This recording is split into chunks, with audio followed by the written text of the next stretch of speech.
বর্তমান সময়ে আমরা যে যার মতো কর্মজীবন নিয়ে খুব ব্যস্ত থাকি। ব্যস্ততার জন্য প্রতিদিন রান্না করাটা অনেকের কাছে ঝামেলা বা কষ্টদায়ক।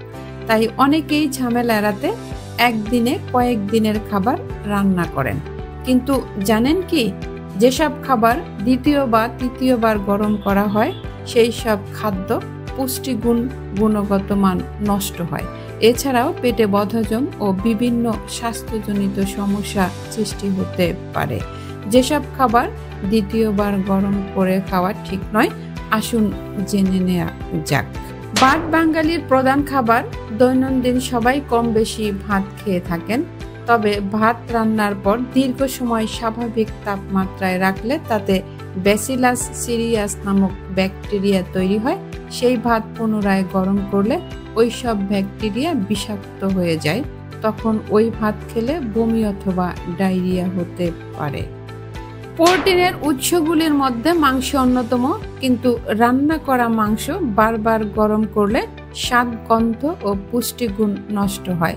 একাধিকবার গরম করা মাংস খেলে হজমের সমস্যার কারণ হতে পারে। ডিম প্রোটিনের ভালো উৎস। কেউ ডিম সিদ্ধ, কেউ ডিম ভাজা অথবা বিভিন্ন উপায়ে রান্না করে খান।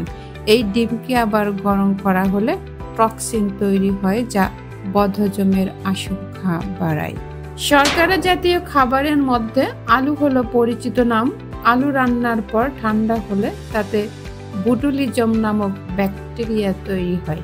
এই খাবার ফের গরম করলে ব্যাকটেরিয়া বৃদ্ধি পেয়ে ফুড পয়জনিং তৈরি হতে পারে।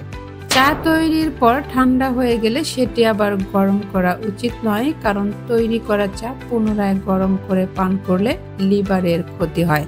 ভাজা পোড়া তৈরির পর পাত্রে ব্যবহৃত তেল থেকে যায়, সেই তেল দ্বিতীয়বার কাজে ব্যবহার করা উচিত নয়, কারণ এতে টক্সিন সৃষ্টি হয়।